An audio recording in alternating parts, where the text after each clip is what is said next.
السلام علیکم ورحمۃ اللہ وبرکاتہ. میں ہوں آپ کا میزبان محمد شاہد رحمانی. آج مورخہ 6 اگست ہے. پیش ہے دوربین کی تازہ ترین پیشکش. آج دوربین کے اہم موضوعات.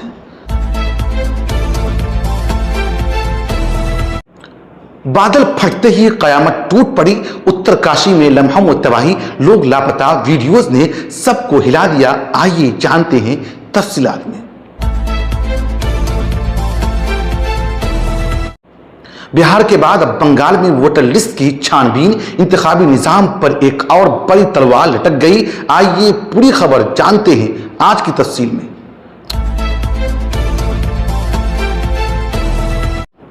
ووٹ کے حق پر سیاست یا چپ کا شکنجہ. پرینکا گاندھی نے حکومت پر برس پڑی جمہوریت کی توہین قرار. آئیے جانتے ہیں تفصیلات آج کی خبر میں.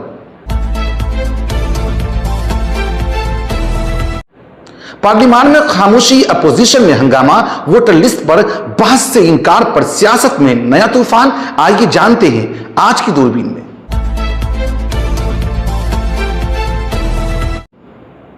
جس دن 370 ختم ہوئی اسی دن زندگی ختم ہو گئی. ستیہ پال ملک کے انتقال پر NC کا جذباتی رد عمل. جیل سے باہر پھر سرسا پہنچے رام رحیم. 14ویں بار پیرول. انصاف کا نظام سوالوں میں گھرا. آئیے پوری خبر جانتے ہیں آج کی خبر میں.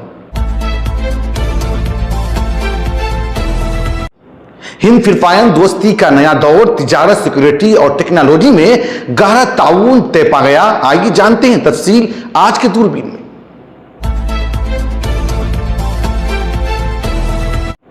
ایک سال میں 3 ممالک کی زمین ہڑپ. اسرائیل کا نقشہ بدل گیا.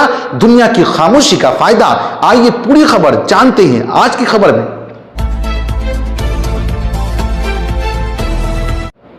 ڈھاکہ میں سیاسی تبدیلی کی پہلی سالگرہ. محمد یونس نے پھر اٹھائی اصلاحات کی صدا.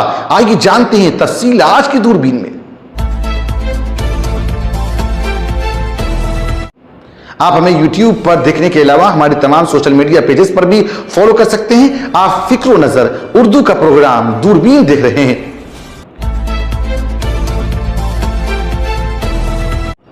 اتراکھنڈ کے اترکاشی ضلع میں بادل پھٹنے کا ایک دل دہلا دینے والا واقعہ پیش آیا جس نے پورے علاقے میں تباہی کی فضا قائم کر دی. اس قدرتی آفت کے نتیجے میں درجنوں لوگ متاثر ہوئے. ابتدائی اطلاعات کے مطابق کم از کم 12 افراد ملبے کے نیچے پائے گئے جبکہ تقریباً 60 سے 70 افراد کے لاپتہ ہونے کا اندیشہ ظاہر کیا جا رہا ہے. اب تک 4 افراد کی موت کی بھی تصدیق ہو چکی ہے. آپ دیکھ سکتے ہیں ویڈیوز کتنا خطرناک منظر ہے جس میں تباہی کے مناظر کے ساتھ ساتھ لوگوں کی چیخو پکار بھی سنائی دے رہی ہے. کہ بادل پھٹنے کے باعث سے کھیرگار ندی میں پانی کی سطح خطرناک حد تک بلند ہو گئی جس نے دہرائی اور کھیرگار علاقوں میں بڑے پیمانے پر نقصان پہنچایا. متعدد گھروں, دکانوں اور ہوٹلوں میں ملبہ اور پانی داخل ہو گیا جس سے مقامی مارکیٹ اور رہائشی عمارتیں بری طرح متاثر ہوئی ہے. اطلاعات ملتے ہی ضلع انتظامیہ متحرک ہو گئی اور اس کی ٹیموں کو فوری طور پر متاثرہ علاقوں کی طرف روانہ کیا گیا. SDRF, فوج اور پولیس کی ٹیمیں مشترکہ طور پر امدادی کاموں میں مصروف ہے. ضلع مجسٹریٹ پرشانت آریہ اور ریاست کے وزیر اعلیٰ پشکر سنگھ دھامی مسلسل حالات کی نگرانی کر رہے ہیں. وزیر اعلیٰ نے واقعے پر گہرے رنج و الم کا اظہار کرتے ہیں متاثرہ خاندانوں کے لیے دعا بھی کی. اترکاشی جنپد کے دھرالی چھیتر میں بادل پھٹنے کی ابھی سوچنا آئی ہے اور بہت تیز گتی سے ملبہ آیا ہے پانی کے ساتھ. ہمارا پریاس ہے کہ اس سمے میں سبھی کو جلدی سے جلدی راحت کے کام کیے جائیں, بچاؤ کے کاریہ کیے جائیں. ضلع پرشاسن کے لوگ وہاں پہنچ رہے ہیں, ساتھ میں ہماری سینا کے لوگ, NDRF, SDRF, آپدا پربندھن وبھاگ لگاتار کوشش کر رہا ہے کہ ہماری سرووچ پراتمکتا ہے کہ سبھی کو اس سمے راحت کی جائے, سبھی کو بچایا جائے اور ہر پرکار سے جان مال کی سرکشا کی جائے. پولیس اور انتظامیہ نے لوگوں سے اپیل کی ہے کہ ندیوں سے دور رہیں اور اپنے بچوں مویشیوں کو بھی محفوظ مقامات پر لے جائیں. इलेक्शन कमीशन ऑफ इंडिया ने बिहार के बाद अब मगरबी बंगाल में भी वोटर लिस्टों की खुसूसी गहरी जांच के अमल यानी SIR का बाज़ाब्ता आगाज कर दिया है। इस फैसले के तहत रियासती चीफ सेक्रेटरी को हिदायत दी गई है कि फौरी तौर पर तमाम जरूरी इंतजामात मुकम्मल किए जाएं। इस अमल का मकसद वोटर फहरिस्तों को ज्यादा दुरुस्त, शफाफ और मौजूदा हकीकत के मुताबिक बनाना है। बिहार में इस अमल के दौरान तकरीबन 65 लाख वोटरों के नाम हज़फ किए गए, जिनमें फौजशुदा अफराद दीगर रियासतों में मुंतकिल होने वाले शहरी या एक से ज्यादा हलकों में रजिस्टर्ड वोटर शामिल थे। मगरबी बंगाल में भी बूथ लेवल ऑफिसर्स, BLOs और उनके निगरां अफसरान को तैनाती की हिदायत दी गई और तमाम सियासी जमातों से कहा गया है कि वो अपने बूथ लेवल एजेंट्स BLOs मुकर्रर करें ताकि हर घर में जाकर मालूमात की तस्दीक की जा सके। अगर किसी वोटर की मालूमात गलत पाई गई तो उसे फहरिस्त से हटाने की तजवीज दी जाएगी और शिकायत की सूरत में BLA बराह रास्त इलेक्शन कमीशन से राब्ता कर सकेंगे। बिहार में वोटर फहरिस्त पर आवाम की दिलचस्पी बढ़ती दिखाई दी और हजारों दरखास्तें जमा कराई गई। अगरचे अपोजिशन जमातों ने अभी तक कोई ठोस एतराज नहीं किया, लेकिन कई सियासी मौसरी का मानना है कि खामोशी आदमी दिलचस्पी की अलामत भी हो सकती है। मगरबी बंगाल में इस अमल के आगाज पर कुछ हलकों से खदशा जाहिर किया जा रहा है, कहीं ये मशक मखसूस तबकात को वोटर लिस्ट से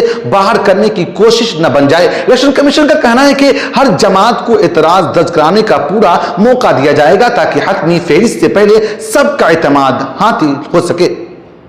इस सारे मामले पर अपोजिशन की जानिब से रद्द-ए-अमल भी सामने आया है। कांग्रेस की जनरल सेक्रेटरी प्रियंका गांधी वाड्रा ने इस पर गहरी तशवीश का इजहार किया है। उनका कहना है कि मोदी हुकूमत अपोजिशन के जायज सवालात से बचने के लिए ऐसे हरबे इस्तेमाल कर रही है ताकि आवाम की तवज्जो असल मुद्दों से हटाई जा सके। उन्होंने कहा है कि वोटर लिस्ट का जायजा एक हसास और जमहूरी मामला है और पार्लियामान में उस पर बहस होनी चाहिए थी। प्रियंका गांधी ने इस पर बातचीत करते हुए जोर दिया कि यह फैसला करना कि कौन हिंदुस्तानी है और कौन नहीं, अदालत या हुकूमत का नहीं बल्कि एक मुकम्मल अमल का हिस्सा होना चाहिए। सच्चा भारतीय है, कौन सच्चा भारतीय नहीं है, ये तो मुझे लगता है कि मतलब न्यायपालिका के प्रति पूरे आदर के साथ कह रही हूँ कि ये तो उनके दायरे में नहीं होता डिसीजन।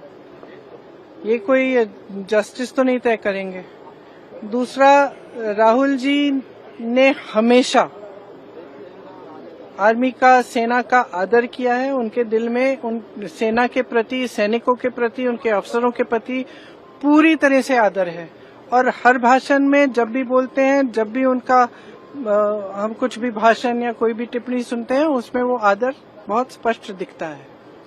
जो लीडर ऑफ ऑपोजिशन होते हैं, जो नेता प्रतिपक्ष हैं, उनका जो कर्तव्य है वो ये है कि सरकार से सवाल पूछना, ठीक है, ये उनका कर्तव्य है, तो वो अपना कर्तव्य निभाते हैं। जब सरकार से सवाल पूछते हैं, उनको पसंद नहीं है, वो जवाब नहीं देना चाहते, इसलिए ये सब चीजें वो कराते हैं। सही, बहुत स्पष्ट बात है। अभी सदन नहीं चल रहा है, कितने दिनों से नहीं चल रहा है, और मैं सोच रही थी कि कितना मुश्किल है, सबसे बात करें, कह दें हम चर्चा कर लेंगे। कितना मुश्किल है सदन को चलाना। क्या इतने दुर्बल हो गए कि इनसे सदन ही नहीं चल रहा है अब, कि रोज हमको ये करना पड़ रहा है क्योंकि एक बात पे चर्चा नहीं करना चाहते। क्यों नहीं कर सकते चर्चा? ऐसा यार पूरे देश भर में करा रहे हैं, पूरे देश भर का मुद्दा है, बात करिए। आपने सिंदूर पे चर्चा की तो इस पे भी चर्चा करिए, देश को सुनने दीजिए। हमारा पक्ष भी है, उनका पक्ष भी है, तो इसमें घबराहट क्या है? तो ये तो इनकी दुर्बलता है कि सदन ही नहीं चला पा रहे। राहुल गांधी के दिफा में उन्होंने कहा है कि वो हमेशा सिपाहियों का एहतराम करते आए हैं और अपोजिशन लीडर की हैसियत से सवाल उठाना उनका हक भी है और जिम्मेदारी भी। इसी मौके पर कांग्रेस के सीनियर रहनुमा जयराम रमेश ने हुकूमत पर सख्त तनकीद की। उन्होंने कहा है कि इंडिया अलायंस ने इस सिलसिले में लोकसभा स्पीकर ओम बिरला को खत भी भेजा जिसमें वोटरों की चोरी पर तशवीश जाहिर की गई। उनका मानना है कि अगर ऐसे हसास मौजूदात पर पार्लियामान में बहस की इजाजत नहीं दी जाएगी तो ये जमहूरियत की रूह के खिलाफ होगा। उनका मुतालबा था कि हुकूमत वोटर लिस्ट की शफाफियत को यकीनी बनाए और तमाम सियासी जमातों को एतमाद मिले। नहीं, देखिए, हमने विपक्ष की पार्टियों ने, इंडिया गठबंधन की पार्टियों के सारे नेताओं ने स्पीकर साहब को एक खत लिखा है। वोट बंदी हो रही है, वोट चोरी हो रही है, इस पर बहुत गहरा चिंता उन्होंने जताया है। ये सिर्फ अभी बिहार में शुरुआत हुई है, उसके बाद में पश्चिम बंगाल में होगा, असम में होगा, सारे राज्यों में होगा। तो इस पर एक चर्चा करनी चाहिए। अगर चुने हुए प्रतिनिधि चुनाव के बारे में चर्चा नहीं कर सकते हैं लोकसभा में, तो इससे बड़ा अपमान क्या है हमारे लोकतंत्र पर। तो हम यही मांग कर रहे हैं कि लोकसभा में तो चर्चा हो, राज्यसभा में चर्चा हो। राज्यसभा में हम तो चुनकर आए हैं ना, लोग विधायकों को चुनते हैं, विधायक राज्यसभा के सदस्य को चुनते हैं। लोकसभा में तो प्रत्यक्ष रूप से चुनाव होता है और सरकार कह रही है आप चुनाव प्रक्रिया पर आप चर्चा नहीं कर सकते। ये कैसा रवैया है, ये कैसा लोकतंत्र है कि चुने हुए प्रतिनिधि चुनावी प्रणाली पर चर्चा नहीं कर सकते। तो हमारी ये मांग है कि इस पर चर्चा हो, बहस हो, उसके बाद सदन चले।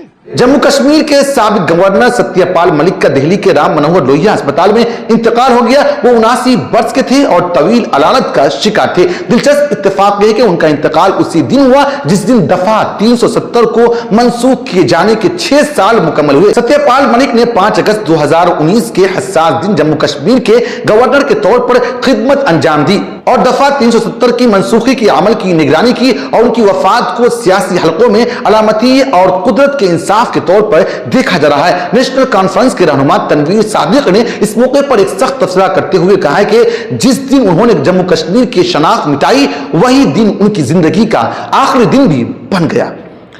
गुरमीत राम रहीम सिंह को एक बार फिर पेरोल पर जेल से रिहा कर दिया गया है। इस बार वो 40 दिन के लिए रिहा हुआ है और ये 2025 में तीसरी मर्तबा है कि वो बाहर आया है। 2017 के मशहूर साध्वी इस्तेहसाल केस में कसूरवार करार दिए जाने के बाद वो कैद की सजा काट रहा है, लेकिन उसे मुतअद्दिद बार पेरोल और फॉलो की सहूलत दी गई। इस बार उसकी रिहाई 15 अगस्त को आने वाले जन्मदिन और रक्षाबंधन जैसे त्योहारों के पेश नजर की गई। डेरी में उन तकरीबात को बड़े पैमाने पर मनाने की तैयारियां हो रही है। कई तजर्बाकारों का कहना है कि हर बार जब शुमारी हिंद की रियासतों में इंतखाब आते हैं तो राम रहीम को पेरोल पर रिहा किया जाता है, जिससे सियासी वाबस्तगियों पर सवाल उठाते हैं। वज़ीर-ए-आज़म नरेंद्र मोदी और फिलिपाइन के सदर मार्कोस जूनियर के दरमियान नई दिल्ली में होने वाले मुलाकात में दोनों ममालिक के दो तरफा ताल्लुकात को नई बुलंदियों पर ले जाने का फैसला किया।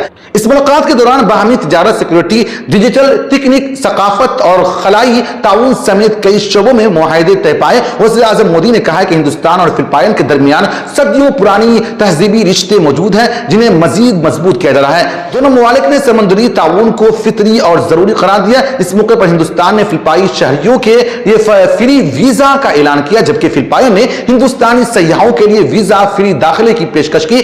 दिल्ली और मनीला के दरमियान जल्द ही बराह रास्त परवाजें शुरू होने का इम्कान है। इसराइल की जहरियत थमने का नाम नहीं ले रही है। वज़ीर-ए-आज़म बेंजामिन नेतन्याहू ने गजा पट्टी में मिस्र के सरहद तक मुकम्मल फौजी कब्जे की मंजूरी दे दी है। सिर्फ यही नहीं, इसराइल ने फलस्तीन, शाम और लुबनान के कई इलाकों पर भी अपना कंट्रोल मजबूत कर लिया है। फलस्तीन में 12 किलोमीटर, शाम में 400 किलोमीटर और लुबनान की सरहद में 5 किलोमीटर इलाके को फौजी कब्जे में ले लिया है। ये सब कुछ इसराइल की सलामती पॉलिसी के नाम पर हो रहा है, जबकि आलमी सतह पर इसे बैनुल अक़वामी उसूलों के सही खिलाफ वर्जी करार दिया जा रहा है। माहिरीन का कहना है कि इस मुसलसल तोसी से न सिर्फ मशरिक़े वुस्ता का जुग्राफिया बदल रहा है, बल्कि खित्ते में अमन की इम्कानात भी मान पड़ जाएंगे। बांग्लादेश में शेख हसीना हुकूमत के खात्मे की पहली सालगिरह के मौके पर अरबी हुकूमत के सरबराह मोहम्मद यूनुस ने कौम से खिताब किया। उन्होंने आवाम से इस्लाहात और इस नायाब मौके को संभालने की अपील की, लेकिन साथ ही खबरदार भी किया है कि पुराने आमिराना अनासिर एक बार फिर सरगर्म में अमल है। मोहम्मद यूनुस का कहना था कि अगरचे अरबी हुकूमत ने वसी इस्लाहात की कोशिश की, मगर सियासी जमातों के दरमियान मुकम्मल इत्तेफाक राय अब तक नहीं हो सका। उन्होंने इस बात पर जोर दिया है कि सियासी व इंतखाबी निजाम में इस्लाहात के बगैर मुकम्मल जमहूरियत मुमकिन नहीं। इस मौके पर दारुल हुकूमत ढाका में अमन और सुकून का माहौल रहा, लेकिन यूनुस की तकरीर को खास अहमियत दी जा रही है क्योंकि इसमें आने वाले इंतखाबात के लिए रोड मैप का भी इंदिया दिया गया है।